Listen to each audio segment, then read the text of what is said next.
Bueno, este tema que es el diagnóstico del aumento de vascularización miometrial, que si uno analiza la terminología hasta hace un tiempo atrás, lo que más se estaba hablando era de los MAT, malformación arteriovenosa, ¿ya?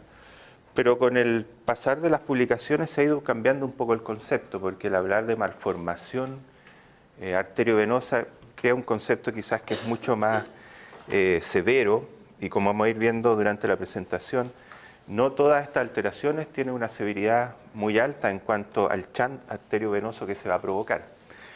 Y esto se motiva, el interés en esto, en algunos casos que se tuvo aproximadamente hace unos 5 o 6 años atrás, de pacientes que entraron con el diagnóstico de posibles restos ovulares y terminaron siendo una alteración vascular y tuvieron una urgencia dentro del pabellón. La paciente entraron a ramparla en la primera cuchareo, por así decirlo, aparece una gran cantidad de sangre. El médico residente atinó en forma muy precisa, decidió no seguir con el raspado, se hizo un taponamiento de la zona y posteriormente se confirmó que era uno de estos tipos de malformaciones, ¿ya? Y eso es un cuadro severo para la paciente. Después la paciente fue manejada con una embolización, ¿ya? Y se resolvió el problema, no me recuerdo si uno de los casos que tengo ahí, posteriormente con una histerectomía, ¿ya? Pero ya en forma más programada. Estos son los dos términos que estoy planteando recién: aumento de la vascularización miometrial y la malformación arteriovenosa, ¿ya? Son fenómenos patológicos descritos como un defecto de cortocircuito del flujo sanguíneo entre vasos arteriales y venosos. Y estas torrentes sanguíneos adoptan un usual alto flujo. Y los vasos van a formar fístulas vasculares entre el territorio arterial y el territorio venoso. La incidencia no es conocida.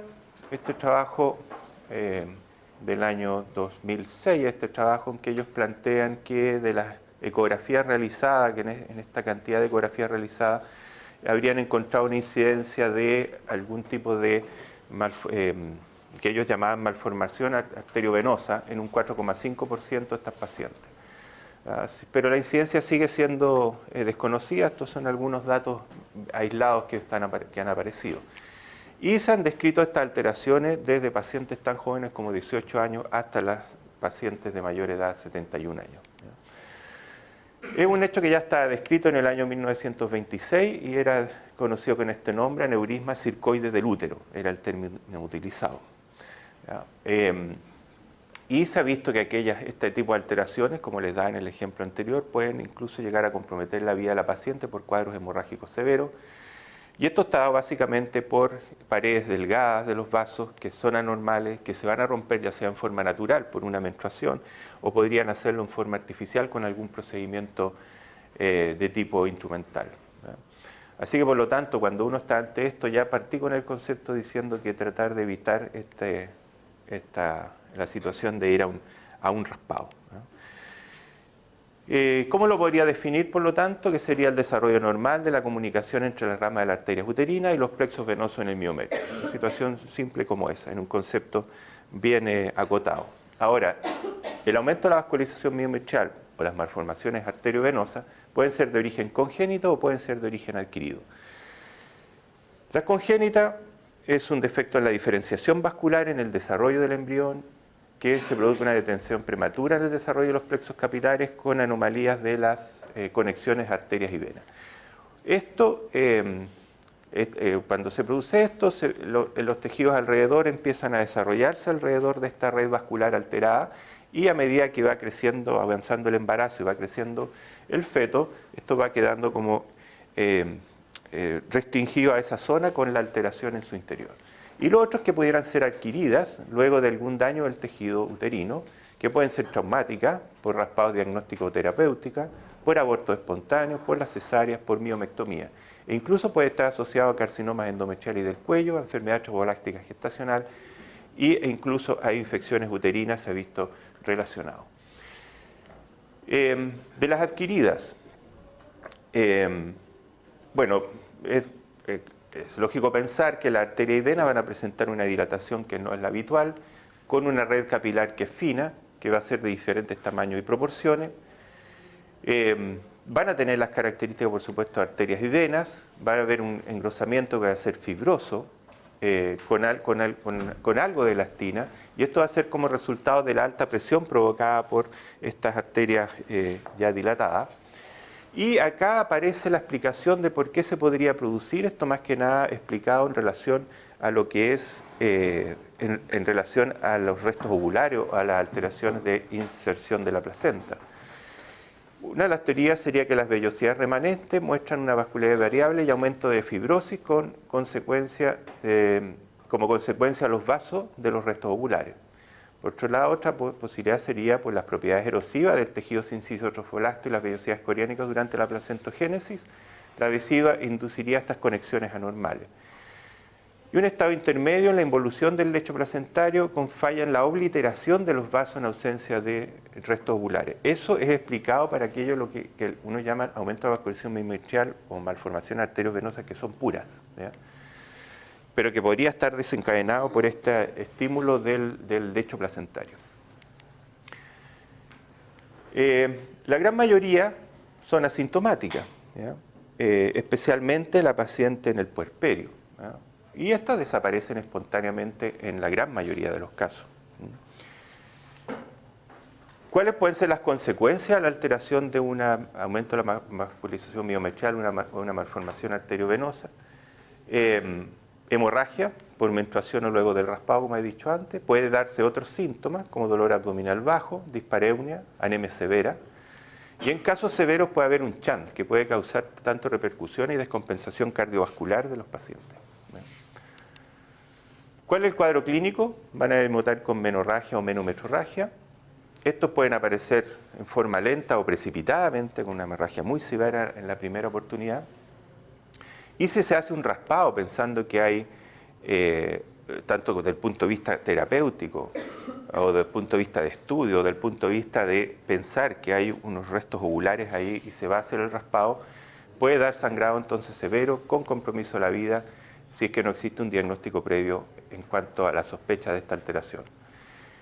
E incluso en algunos casos, y que puede alcanzar hasta un 30% según las casuísticas, de transfusiones sanguíneas, ¿ah? Para compensar a la paciente por los cuadros hemorrágicos que se producen. En el pasado el diagnóstico era hecho por laparotomía, ¿ah? Se hacía una laparotomía y generalmente al final se terminaba haciendo la histerectomía para resolver el problema hemorrágico que se estaba produciendo. En la actualidad el diagnóstico y el gold estándar es la angiografía. Y además de la angiografía como método diagnóstico, puede ser hoy utilizado como un medio terapéutico mediante la embolización. Pero ¿qué puede aportar la ecografía? Aquí yo puse ecografía transvaginal, que es la que la mayoría de las veces vamos a hacer, pero también la ecografía abdominal puede dar aporte en esta situación. Y está demostrando ser una herramienta eficiente, simple y que es de fácil accesibilidad, ¿ah? Porque la angiografía es de más difícil accesibilidad, pero la ecografía tiene una mejor accesibilidad y está mejorando cada vez el diagnóstico y también puede ayudar en el seguimiento. ¿Qué elementos podemos encontrar en el apoyo? Que es lo que está dando más importancia hoy en día a la ecografía, el Doppler color, como apoyo a la escala de grises. Después vamos a ver cada una de las características que se pueden ver dependiendo si es escala de Grice o Doppler. Y este Doppler asociado a índice de velocidades de flujo. La histerosonografía también está descrita en algunas situaciones que puede ser útil, más que para diagnosticar el aumento de la vascularización miometrial o la malformación, sino que el descartar otra patología asociada, restos ovulares, alguna lesión de tipo neoplásica, puede ayudar también la histerosonografía. Y por supuesto va a tener que ir apoyada por el uso de la escala de Grice y el Doppler color. Bueno, los elementos, como decía antes, que es la escala de Grice y el Doppler color o el Power Doppler. Y en la escala de Grice no es tan específica, pero lo que uno va a encontrar es una zona hipocogénica irregular con presencia de tortuosidades y estructuras tubulares. Pero esto, es como dice acá, es más bien inespecífico. Entonces tiene que ir apoyado por el Doppler ¿ya? Que va a determinar mejor la zona donde podría estar la alteración, ¿ya? Y siempre es importante, si uno tiene la sospecha, ir primero una visión panorámica de ver todo el útero, porque en general uno va a esperar que tenga una sola zona con aumento de vascularización miometral, pero pudieran ser más de una, así que hay que tener una buena visión panorámica del útero y después ir en forma específica al estudio con el Doppler. Aquí están algunas imágenes. Este es el caso que les comentaba yo, de hace como 5 o 6 años, que se entró con el diagnóstico que esto pudieran ser restos ovulares, ¿eh? Pero llamaba la atención esto en el Doppler, una gran vascularización de la zona. Entonces aquí uno ve una zona, más bien un poco hipocogénica en relación al resto del miometrio. Esta zona es tortuosa, ¿ya? Presencia de algunas zonas que más bien pueden ser tubulares, ¿ya? Que al final corresponden a vasos sanguíneos cuando uno aplica el Doppler. O era una lesión que es un poco más pequeña, aquí un útero, un endometrio, que lo más probable es que este tenga algo de restos ovulares, ¿ya? Y se ve hacia adelante una zona algo distinta, que si uno le pone el Doppler, aquí es un poco más notorio. Esta zona está aumentada su vascularización. Y aquí el aumento de la vascularización puede estar en correlación con la zona donde está el predominio trofoblástico en relación al miometrio.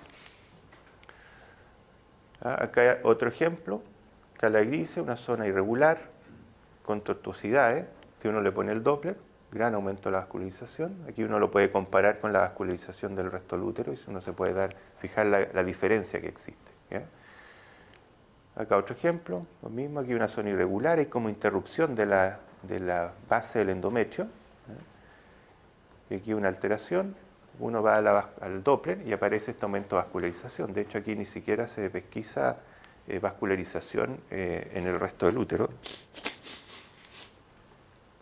Otro ejemplo más, ¿ya? También aquí una zona heterogénea con áreas tortuosas a la escala grise, uno pone el Doppler, gran vascularización, ¿ya? Y acá lo otro que les decía yo, de hacer algunos índices, ¿ya? Aquí se hace una medición con Doppler espectral y busca los valores, por ejemplo, como vamos a ver más adelante, el valor que puede tener el pic de velocidad sistólica en la determinación de la severidad del cuadro. Aquí alcanzo a ver es de 13,9 en este caso, ¿ya? Con un índice de resistencia de 0,41, o sea, también un índice de resistencia baja que no sería lo esperable, ¿ya? Y esta es una foto tridimensional que un poco más adelante les voy a comentar también si tiene o no algún aporte, ¿ya? Una vez hecho el diagnóstico ecográfico, nos puede ayudar también la severidad de la malformación arteriovenosa o del aumento de la vascularización miometrial. ¿Y qué parámetros son los que están usando? El pic de velocidad sistólica, el índice de resistencia, y lo asocian, esto sí siempre tiene que ir asociado a la severidad de los síntomas clínicos, ¿ya? Porque al final lo que va a comandar va a ser la severidad de los síntomas clínicos, ¿ya? El uso de estos otros índices puede significar una recomendación al médico tratante, pero lo que más va a llamar siempre al manejo va a ser la sintomatología clínica.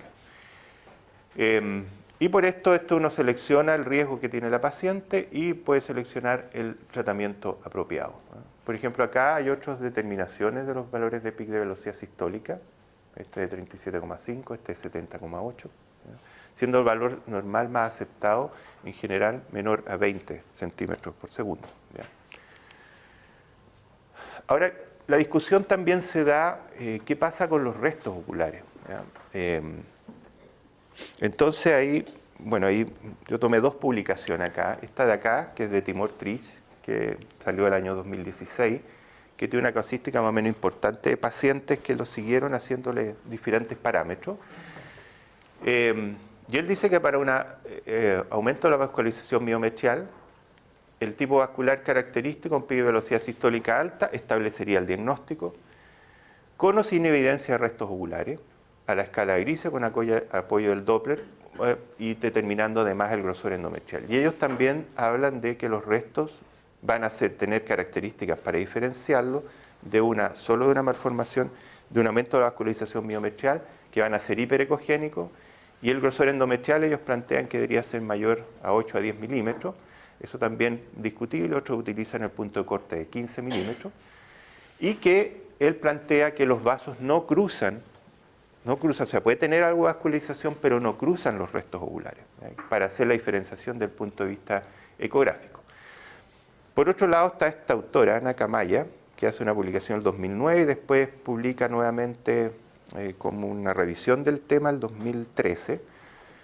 Y ellas lo que hacen es hacer una graduación de la vascularización de los restos ovulares, ¿ya? Y ellos plantean que cuando existe vascularización en una paciente con el antecedente de un aborto y con sospecha de resto, va a tener vascularización esos restos y la zona miometrial periférica, ¿ya? Ahora, si ellos no encuentran vascularización, van a hablar de un tipo 0, ¿ya? Que más adelante vienen los porcentajes, pero hay una alta probabilidad de que no tenga resto, aunque no lo puedan descartar. Y si se van al otro extremo, que es extensa cantidad de vasos en relación a la zona de resto, ellos siempre van a asociar a encontrar restos después, si se hace un procedimiento para eliminarlo.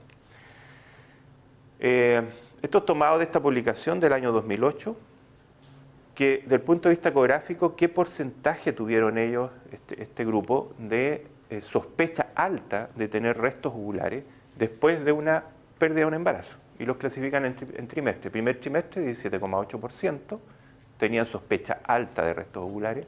En el segundo trimestre, hasta un 40%, o sea, mucho más alto, porque la placenta tiene ya otra inserción en la pared miometrial. Y en el tercer trimestre, ¿ya?, después del parto, 2,7%. Existirían altas sospechas de restos ovulares a la ecografía, que más o menos se correlaciona después entonces con lo que encuentran al hacer algún procedimiento para ir a diagnosticarlo, ¿ya? Aquí está una tabla de esa publicación, el número de casos. Aquí están las altas sospechas, que son los porcentajes que les ponía anteriormente, ¿ya? La gran mayoría no tenía resto, ¿ya?, alto porcentaje. Y también ellos ponen otra clasificación que hablan de posibles restos ovulares diagnosticados a la ecografía. Ahora, este grupo, entonces, además, lo que vio fue cuántos de estos tenían la posibilidad de tener un aumento de la vascularización miometrial en relación a esta sospecha de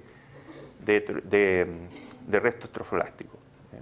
En los con alta sospecha, el 77,3% tenía algún grado de aumento de la vascularización miometrial. En los con posibles restos, el 34,4%. Y en los sin sospecha de restos, solo el 1,5% tenía aumento de la vascularización miometrial, ¿no?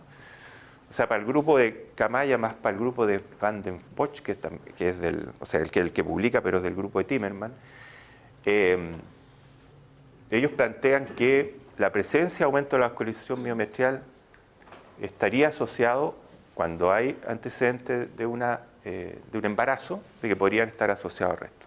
¿Victoria? ¿Sí? ¿De acuerdo? De acuerdo. Porque esto lo discutimos, nos reunimos antes para ver este tema y ahí discutimos esta situación, así que entré a revisarla con más detalle. Y las publicaciones sí avalan eso, un poco en contra de lo que decía Timor Trich, que para él la vascularización no tendría tanta relevancia en relación a los restos ovulares, ¿ya? Bueno, Camaya, la publicación en 2009 y después 2013 propone este esquema, ¿ya?, para determinar en relación al antecedente de resto la vascularización. Y lo divide en tipo 0 al tipo 3. El tipo 0 es cuando usted se ve el útero, se pone el Doppler y no ven vascularización en la zona, ¿ya? El tipo 1, mínima vascularización. ¿Qué significa esto? Que es una vascularización en la zona que es menor a la vascularización normal del útero, ¿ya? Después el tipo 2, en que esta vascularización es igual a la vascularización miometrial del útero. Y el tipo 3 es cuando está aumentada en relación a la vascularización normal del útero. Y ellos encontraron que si había del tipo 1 al tipo 3, o sea, el tipo 2 cuando encontraron el tipo 2 y tipo 3, en el 100% de los casos tenían restos ovulares. Y si encontraron el tipo 1, ¿ya?, el 90% tenía restos ovulares, ¿ya? Y si encontraban el tipo 0, el 4% tenía restos ovulares, ¿ya? Esto, para manejarlo, al final hay que hacer la experiencia, hay que ir haciendo el ojo para poder ir identificando esta graduación. y va un poco o sea, se confunde un poco porque también recordémonos que está la clasificación que propone el grupo IOTA y el IETA en relación a vascularización para las lesiones tumorales. Entonces ellos hablan de 1 a 4, entonces aquí de repente confundiría un poco, así que tenerlo también claro. Esta es una imagen de un posaborto completo, ¿no? Un endometrio fino con una colección líquida, que puede ser sangre. ¿Ya? Y esta es una paciente posparto, puérpera, también un endometrio fino de 8 milímetros, que es lo que uno debería encontrar en forma normal. ¿No? Ahora, quise poner los ejemplos. Por ejemplo, esta es una paciente que tiene restos ovulares, ¿ya?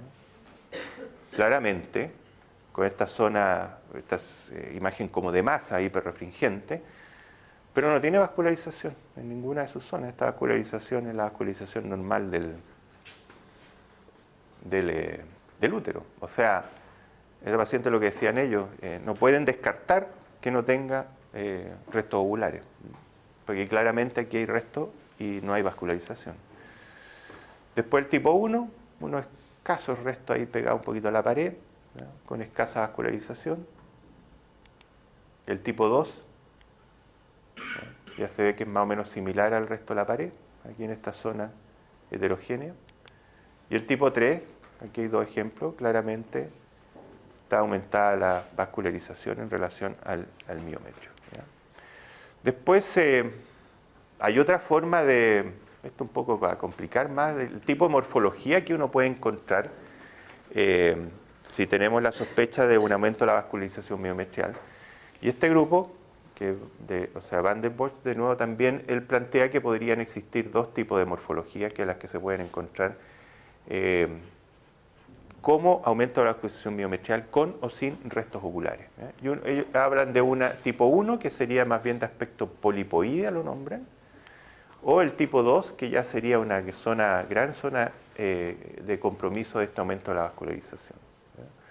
Esto más que nada para mostrarle que no solo uno va a encontrar, porque uno podría pensar más en encontrar esto, esa gran zona de inserción de la placenta, que sería más categórico. No es así, porque uno puede encontrar zonas que son más alargadas y más precisas en un punto más pequeño.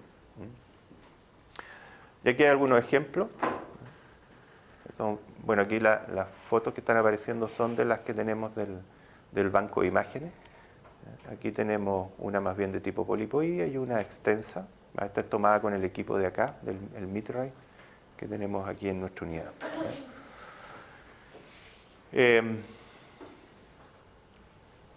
Siguiendo con lo mismo, el tipo vascular característico con pico de velocidad sistólica establece el diagnóstico. Esto es para el aumento de la vascularización miometrial, que puede ser con o sin evidencia de restos ovulares en la escala Grise, con apoyo del Doppler y el grosor endometrial. Y lo mismo que planteaba antes entonces Timor Trich, esto de que generalmente los restos ovulares van a ser hiperecogénicos, y eso es una cosa que hay que tener presente para sospechar la presencia de restos, porque también de eso va a depender el manejo posterior. Y el grosor endometrial, como lo habíamos visto antes, que podría variar un poco. Debe haber un diagnóstico, entonces, tratar de hacer un diagnóstico preciso de la presencia de un aumento de vascularización miometrial y, de todos modos, insistir en que el estado hemodinámico de la paciente es el que determina la urgencia y la modalidad de tratamiento. ¿Ya? Esto, ayer lo traté de probar, esto en realidad no se ve muy bien, ¿ya? Pero aquí está la casuística de Timor Trich de las pacientes. Aquí está qué tipo de término de embarazo tuvieron. ¿Ya? Si uno se fija acá, son todos relacionados con aborto. Aquí no aparece ningún otro tipo de diagnóstico. A algunos se le hizo raspado, otros se hizo seguimiento. Acá están los valores de los picos de velocidad sistólica. Generalmente son valores más bien altos, sobre los 20. ¿Ya? Y aquí están los seguimientos que se hicieron, los tratamientos que se hicieron y el tipo de resultado que obtuvieron. Entonces, esta casuística son 27 casos. Después está la de Timmerman, que es una publicación del año 2003, ¿ya? que también ellos acá plantean sus casos, los picos de velocidad sistólica, que también son todos sobre los 20 que conversábamos antes, y a algunos de ellos se le hizo, en este caso, embolización, algunas unilaterales, otros bilaterales, y también determinaron el número de vasos, ¿no?, de esta estructura, ya sea polipoidea, que ellos hablan ahí de simple, o si no, esta zona más extensa que pudieran ser vasos múltiples. También tenían incorporado embarazos molares. Este fue el promedio del pic de velocidad sistólica del grupo, ¿ya? Y la mayoría eran vasos múltiples. Como voy a explicar antes, ellos hablaban de una malformación arteriovenosa de tipo verdadera, que esas todas fueron a embolización, y ninguna de las que tuvo un pic sistólico menor a 63 centímetros por segundo necesitaron embolización. Esto es lo que ellos encontraron. Acá separaron el grupo que fue a embolización, el grupo A, que tenía los picos de velocidad sistólicas más altos, de 0,73. El grupo B tenía un pic de velocidad sistólica que era algo menor. Después los que no iban a embolización, estos eran los que estaban asociados a embarazos molares que después del tratamiento de quimioterapia, ¿ya? Y lo comparan además con aquellos, ¿qué pasa también con los picos de velocidad sistólica en las pacientes que tendrían un parto normal? Y le hacían una evaluación a los 3 días y a las 6 semanas posterior a la pérdida. Y si uno se fija los picos de velocidad sistólica, aquí el promedio es 0,22 para el grupo al tercer día y 0,1 a las 6 semanas. Por lo tanto, ellos concluían que hay una clara diferencia entre las pacientes con algún tipo de malformación arteriovenosa, le llamaban ellos, y las sin malformación arteriovenosa. Y él lo separó en 3 grupos. El grupo 1, que es la que le llamó la malformación arteriovenosa uterina verdadera, con intenso sangrado, riesgo de vida, al Doppler intensa vascularización y turbulencia. El diagnóstico es confirmado por angiografía y se caracteriza desde el punto de vista radiológico, se va a caracterizar por un llenado rápido del contraste de la red vascular y un claro drenaje por el otro lado, ¿ya? Y estos son los valores de índice de pulsatilidad, índice de resistencia y los picos de velocidad sistólica que ellos encontraron en este grupo, ¿ya? En este grupo existían solo 3 casos y uno podría hablar que estos son los que les decía antes, estas que son congénitas, que se desarrollan durante el periodo embrionario y fetal, lo más probable. Después el grupo 2, malformaciones vasculares uterinas no arteriovenosas, ¿ya? Sangrado profuso, y estos serían los de aumento de vascularización miometrial, que son más severos. Hay aumento de la vascularización y turbulencia, también el diagnóstico lo confirman por angiografía, pero no había un llenado rápido del contraste en la red vascular y no había un claro drenaje venoso posterior, ¿ya? Entonces estos podrían ser los con aumento de la vascularización miometrial, que son los más severos, con pics sistólicos más elevados. Y el grupo 3, que no las podían catalogar, ¿ya? Que en general eran sangrado escaso o moderado, más o menos las mismas características, y tampoco quedaba claro que fuera una malformación arteriovenosa verdadera. Entonces, tomando los 2 grupos que tienen la casuística más alta, que es Timor-Trich y Timmerman, basado en el pic de velocidad sistólica, ellos plantean este tipo de manejo. Si tengo una velocidad entre 40 a 60 centímetros por segundo, uno podría hacer un manejo expectante de no haber un cuadro clínico que me indique que hay que hacer algún otro procedimiento. Y si tenían un pic de velocidad sistólica sobre 60-70 centímetros por segundo, considerar la embolización de las arterias uterinas. Y para Timmerman, él plantea que aquellas que tienen un pic sobre 83 centímetros por segundo, considerarlo patológico y se plantea embolización. Los menores a 83 podría considerarse de menor riesgo, por lo tanto podrían ir a seguimiento, y las que tienen menor a 39 parece ser seguro el manejo conservador, ¿ya? De ese grupo ninguno necesitó hacer algún procedimiento de embolización. Pero todas las pacientes que tengan esta condición deberían ser potencialmente consideradas patológicas de alto riesgo y informar al médico tratante de esta situación, ¿ya? Ahora voy a presentar algunos casos clínicos. Bueno, este es el caso clínico, les decía antes, 39 años, cursando un embarazo de 5 semanas, metrorragia, se sospechan restos de aborto al central de grado, ¿ya? La primera parte del grado ya gran sangrado, se suspende el procedimiento, se usa un balón de Foley intrauterino y luego se hace una embolización con reducción del flujo. Aquí está la ecografía entonces pretratamiento, zona tortuosa, gran vascularización y esto es lo que sucede después entonces de la embolización. ¿Ya? Baja la vascularización. Esta es una paciente de 36 años post-cesárea con sangrado persistente de 35 días, anemia progresiva, subinvolución uterina, lesión, una gran lesión con compromiso de la pared que se plantea ahí en la historia clínica, rotura de... Esta es una publicación que hace el doctor Abun el año 2014 en la revista chilena Obstetricia y Ginecología, el caso anterior y este aparecen en esa publicación. ¿Ya? Así que son casos de aquí que se manejaron aquí en el hospital. Entonces aquí está la lesión, se le hace su angiografía, esta paciente ante esta sospecha se le hizo una embolización y a las 24 horas se le hace una histerectomía. Y estos fueron los hallazgos, aquí está la alteración vascular que presentaba la paciente. Esta es una paciente que me llegó a la clínica, paciente de 31 años, que venía con su bolsito listo para hospitalizarse, con indicación de hospitalización de su médico tratante, porque él no estaba acreditado en la clínica, entonces la mandaba a la clínica, y me llegó a mí de pura casualidad, no sé por qué me llegó a mí, pero de pura casualidad a la consulta. Entonces yo veo las imágenes que trae, que no están aquí, las imágenes que traía de afuera, y yo ya estaba investigando esta cuestión de Marfan, y dije, esta cosa es un aumento de la vascularización miometrial, esto a mí no me parece que sea un aborto retenido o restos de aborto. ¿Ya? Entonces le pido a uno de los colegas que está haciendo ecografía que haga la ecografía, y se encuentra con esto. Aquí una zona heterogénea, pérdida al límite, y si uno pone el Doppler, gran compromiso vascular, ¿ya? Se introduce dentro de la cavidad, le hace algunos valores de pic de velocidad sistólica, da 34, 32. A todo esto para sacar el pic de velocidad sistólica, lo que se recomienda, que recomiendan los grupos, es sacar varios en distintos vasos y sacar un promedio. Por lo menos a lo menos 5 vasos y hacer un promedio de ese pic de velocidad sistólica.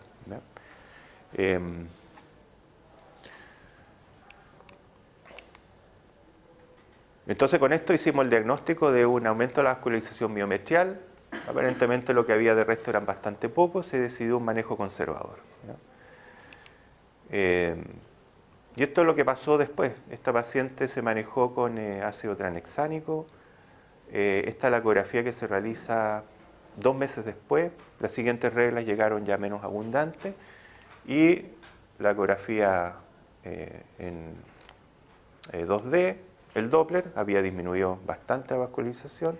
Y los pics de velocidad sistólica estaban más o menos, está en 29, 33, ¿ya? Todavía seguían un poquito elevados, ¿no? Pero la paciente evolucionó bien y no fue necesario hacerle ningún tipo de procedimiento. Paciente de 38 años, antecedente de aborto con legrado hacía 2 meses, que consultaba por una menorragia intensa, las últimas 2 menstruaciones, o sea, la paciente tenía menstruación, sangraba abundantemente, estaba con anemia, tenía un hematocrito de 28. La vimos en la ecografía, aparece esta zona irregular, ¿no? Con zonas tortuosas, uno pone el Doppler, gran aumento de la vascularización, ¿ya? Y con pic de velocidad sistólica de 70,9 centímetros de segundo de promedio, con índice de resistencia bajo. ¿Ya? Se le planteó al médico tratante, me la considero un poco de alto riesgo, dije yo, aunque, porque cumplía el criterio para uno de ellos. El médico tratante decidió manejo expectante. Pero 5 días después de que yo le hice la ecografía le llegó otra menstruación, la paciente llegó de urgencia y se tomó la decisión de embolizarla, ¿ya?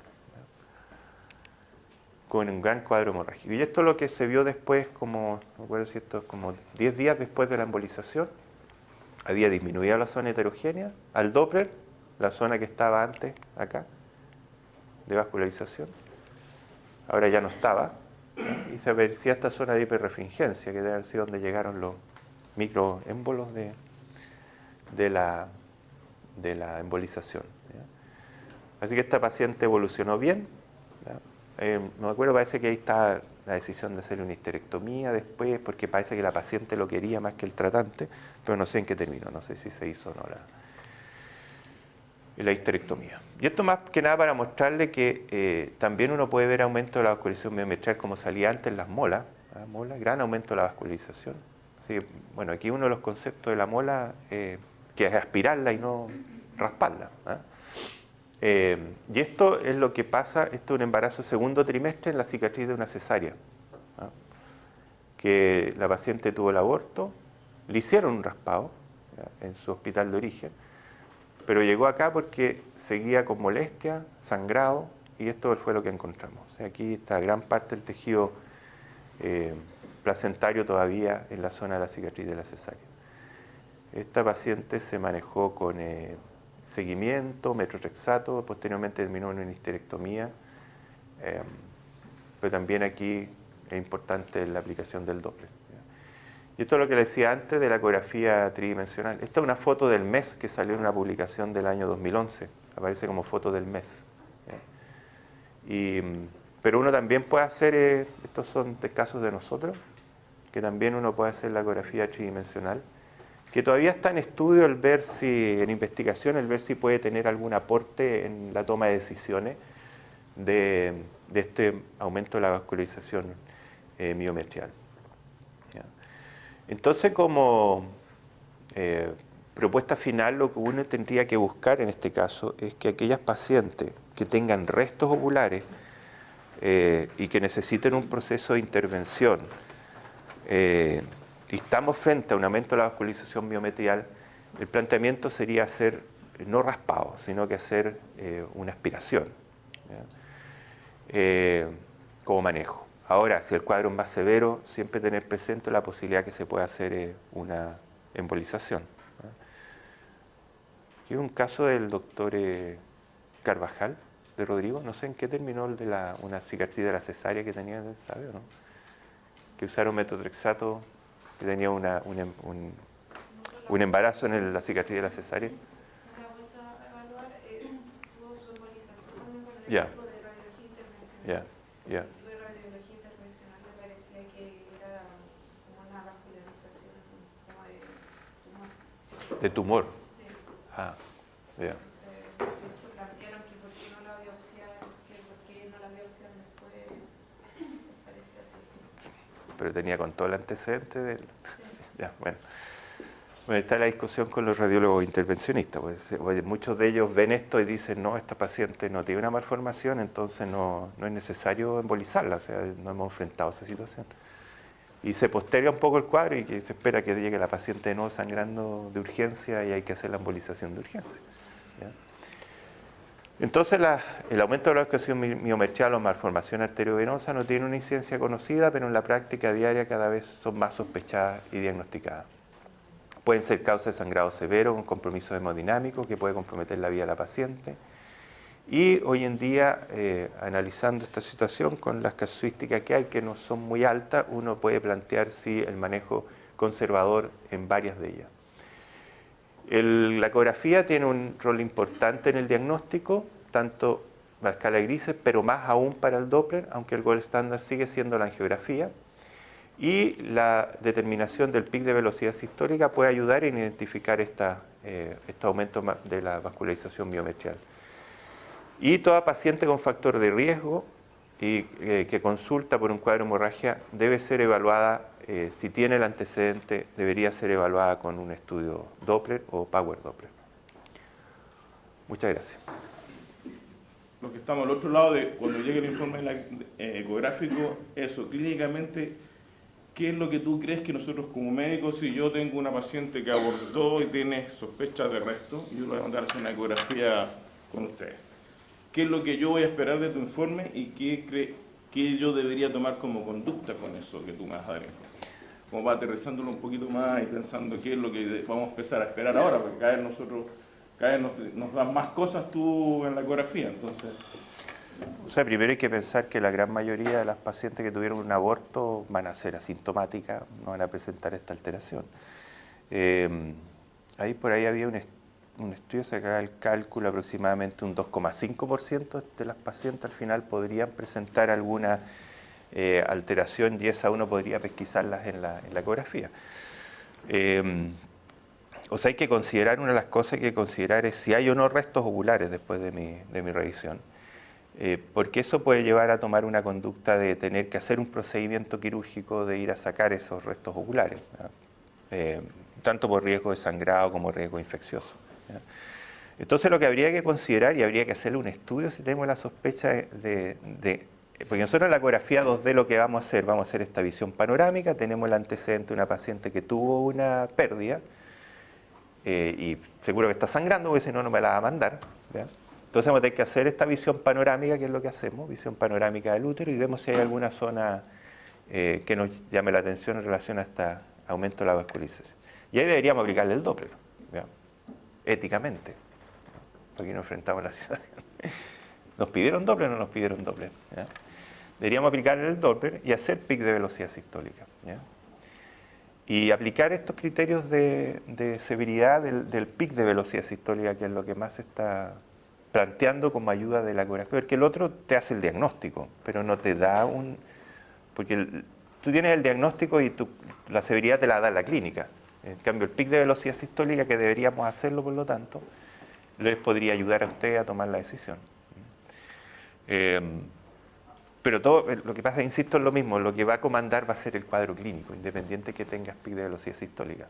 Si tienes esta paciente y está con un cuadro clínico dudoso y te sigue haciendo cuadros de hemorrágico severo y tiene este antecedente, o sea, yo creo que habría que embolizarla a esa paciente, ¿no? O hacerle la histerectomía, no sé qué decisión se puede tomar en conjunto de la paciente. Y insistir que si tienes esta sospecha y le vas a hacer a esta paciente un vaciamiento de los restos que tiene, ocupar otra técnica que no sea el raspado. Oye, ¿hay algunos trabajos, estas pacientes que tienen estas malformaciones congénitas durante el embarazo, se ve alguna imagen a nivel placentario o en el límite placentario? No, esa parte tengo que reconocer, no lo revisé. Porque como veo ginecología, yo no veo ya embarazo, no sé si... No, tengo que reconocerlo, eso no vi, a lo mejor Enrique tiene... Muchas gracias por la presentación muy bonita, gracias por ayudarnos en la sociedad, que siempre nuestro objetivo ahora es difundir lo que más podamos y en diferentes centros el conocimiento científico, sí, lo agradezco mucho. Te quiero preguntar algunas cosas. Uno, los factores de riesgo asociados a estas malformaciones están identificados, pacientes mayores, cicatrices anterior, ¿tiene algún rol la adenomiosis, tiene algún rol patología intrínseca del útero, como por ejemplo alteraciones poliporías, endometriales, etcétera? Eso es uno. Y lo otro es cuando uno trata de evaluar territorios arteriovenosos, es difícil identificar vasos arteriales y, sobre todo en zonas de alta resistencia, diferenciarlos con vasos venosos, porque ambos tienen pulsatividad. Yo no sé por qué habrán elegido el pic de velocidad, si eso esencialmente mide la velocidad de flujo y que directamente nos puede nosotros utilizar el concepto de hemodilución y de anemia, además de fuerza de eyección. Pero cuando ocurre eso, los vasos venosos también pueden estar afectados.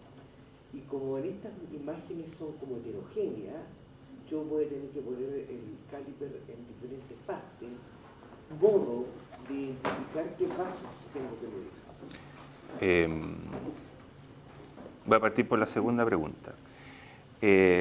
No, en las publicaciones no aparece alguna indicación específica de dónde hacer la medición. Y lo que dices tú, va a tener una zona de turbulencia, ¿sabes? Todos los colores cuando uno le aplica el Doppler. Por eso ellos plantean esto de buscar por lo menos en 5 zonas hacer la medición y sacar un promedio, por lo que dices tú. O sea, poder identificar cuáles son arteriales, cuáles son venosos es bastante difícil. Por eso plantean ellos usar esas 5 mediciones, ¿ya? En cuanto a la otra, de lo que revisé, claro, la mayoría del factor de riesgo es el hecho de tener un antecedente de un aborto, el antecedente de un aborto instrumental, ¿ya? Como factor de riesgo. Las cicatrices de cesárea también están incorporados. La adenomiosis no lo encontré, no leí en ninguna parte que la adenomiosis sea un factor de riesgo, ¿ya? Las lesiones polipoides tampoco, ¿ya? Y lo otro son asociados a los otros antecedentes de cirugía que formen una zona de cicatriz, que hayan tenido una miomectomía, por ejemplo, puede ser un factor que está descrito, ¿ya? O el hecho de tener la presencia de un mioma también, ¿no? Incluso asociado a lesiones de tipo neoplásicas también, ¿ya?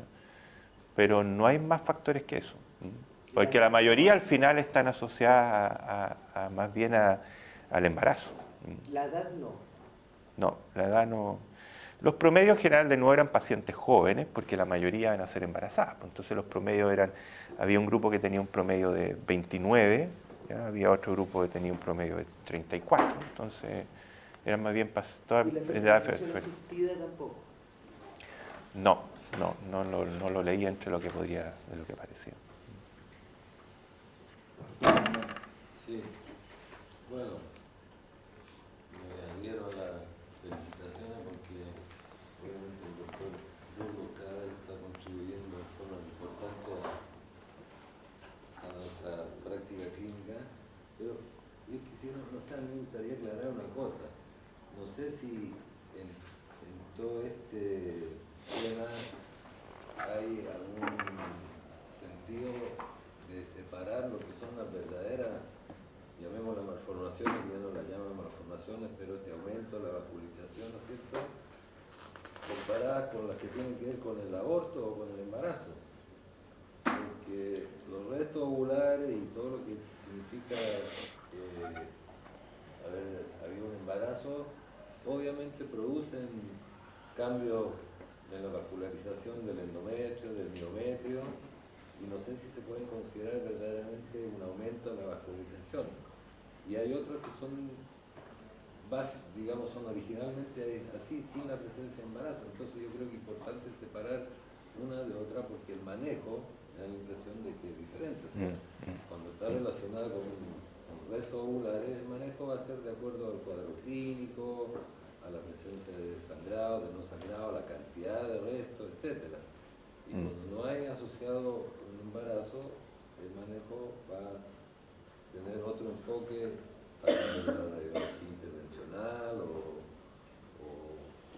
finalmente una histerectomía. Entonces, yo creo que es importante distinguir un poco estas dos situaciones porque la conducta va a cambiar bastante. Claro. El separarlas si son verdaderas o no verdaderas, como lo hace Timmerman en la publicación, es el único que la hace al final, esa separación. Y yo creo que no tiene mayor relevancia porque lo que va a comandar va a ser el cuadro clínico. O sea, sigue siendo el cuadro clínico el que va a comandar. Y la patología que uno encuentre la que va a tomar la decisión de la terapéutica, ¿ya? Pero sí insistir en que puede ayudar en estos cuadros que uno dice, pucha, manejémoslo en forma conservadora y resulta que llega de nuevo la paciente, otra vez una metrorragia que a lo mejor uno dice, ya, no es tanto, esperemos, pero si tiene estos valores de pic de velocidad sistólica elevados, como plantean los dos autores que tienen las más casuísticas, plantean esa paciente de embolización, porque va a ser una paciente que va a continuar con sus cuadros de hemorragia, va a seguir con la anemia, y en ese caso podría ayudar, aparte, porque la ecografía nos va a ayudar en el diagnóstico,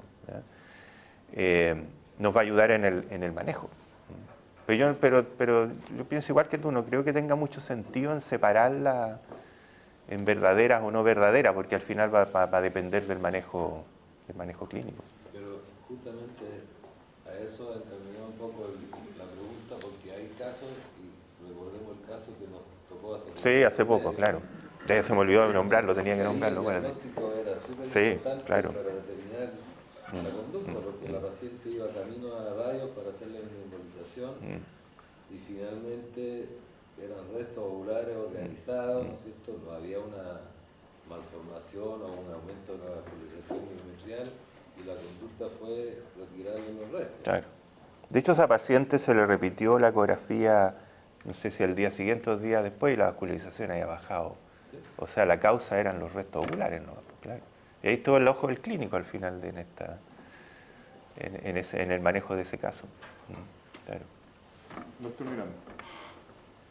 Nelson, ¿hay alguna información sobre el seguimiento de esta paciente respecto al futuro reproductivo?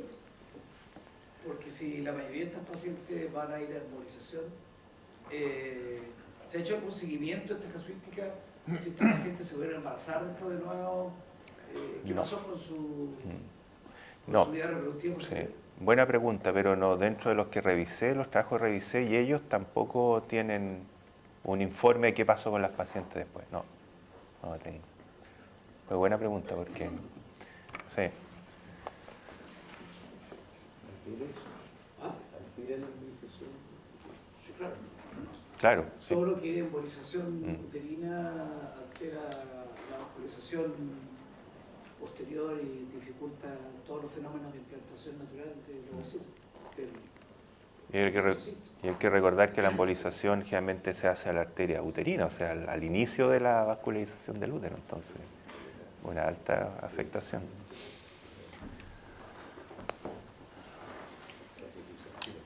¿Más preguntas? ¿Qué está?